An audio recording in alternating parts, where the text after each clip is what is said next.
both the actors and management, the AMPTP, are talking to a certain extent, not just about actors, but about hair and makeup. SAG-AFTRA is pointing out that they want qualified hair and makeup people for not just the lead actors, but for background actors and also for people of color, because there are different styles of hair, there are different skin complexions, and to not have qualified makeup artists on set who have experience applying makeup to people of all kinds of backgrounds, that can be an issue. Absolutely. It's interesting that they both kind of talk about this to a certain extent. Obviously, the management side, the AMPTP side, is a lot vaguer. We're totally with you, and we will endeavor to make that so within the constraints of operational requirements, budget, etc. And look, in other words, no. Well, and look, we get it. You know, everything has a budget. It's not monopoly money.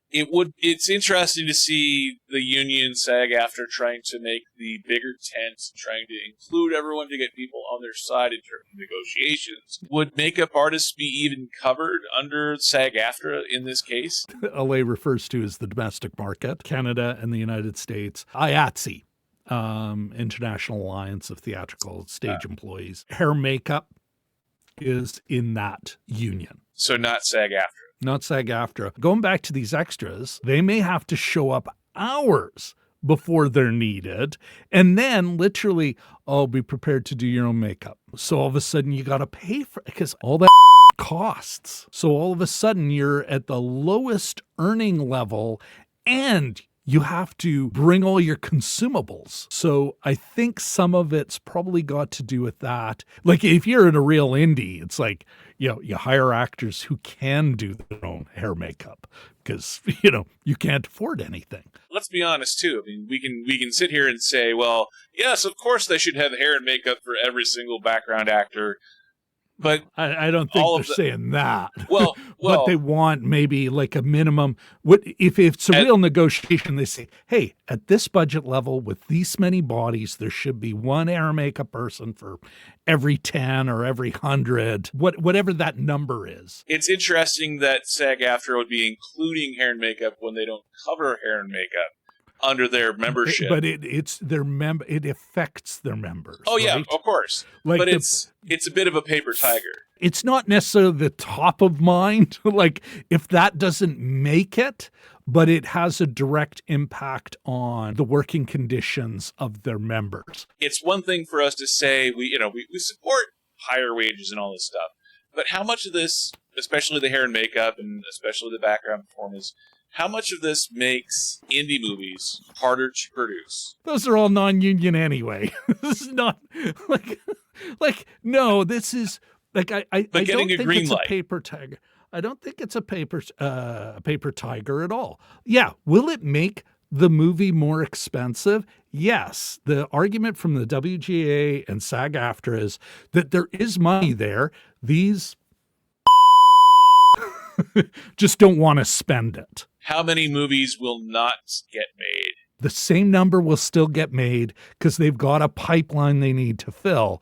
It will be just that the money that's being made, the billions upon billions, less of that will go to the producers and more of that will come to labor.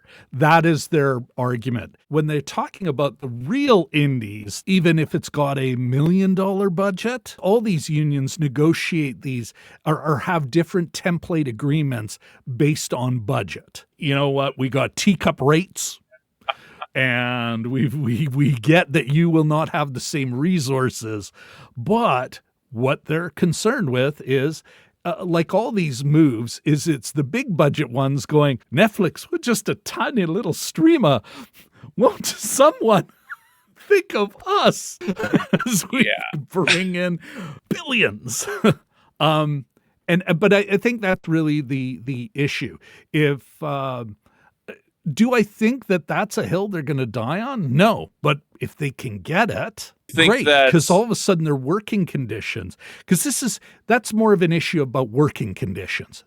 If the actors' working conditions get better, then they're representing their members better. The mid-budget movie has really turned into streaming shows, limited series. Does that continue where we're getting fewer and fewer episode counts, which is sort of the problem with that? Well, we're seeing with again, writers? I give you the same answer I gave you before.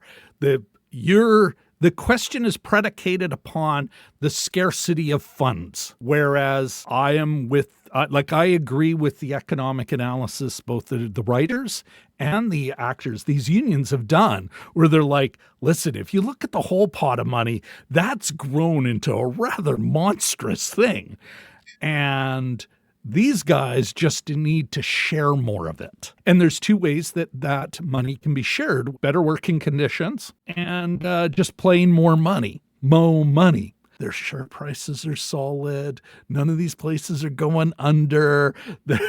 They're making money. There's always these smaller players. They do well and then they don't do well.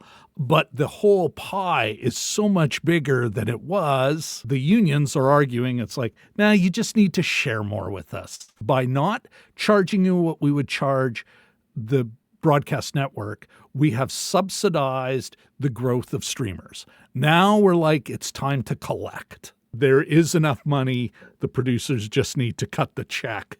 The same number of movies will be made. That's my speculation based on the math I have seen. I cannot think of a business that was actually truly broken, an industry broken because labor was just wanted too much. I know it's a great talking point, but actual demonstrated, oh, that's what broke them, was the workers' greed? Or was it the employers? The consumers are making choices as well. They'll see a lot of television, but are they making those choices like they're rational economic players? No, they're like, is it good? They'll pay for it and they'll watch it. Everyone gets worried about, hey, can't cross the picket line, but no, keep buying their product, please. I'm like, why would I buy their product? They're not paying you. Like, they're literally now not paying you. Yeah. I feel bad giving that rich money when you're hungry. Well, maybe the business model is wrong. Maybe. We don't even know that.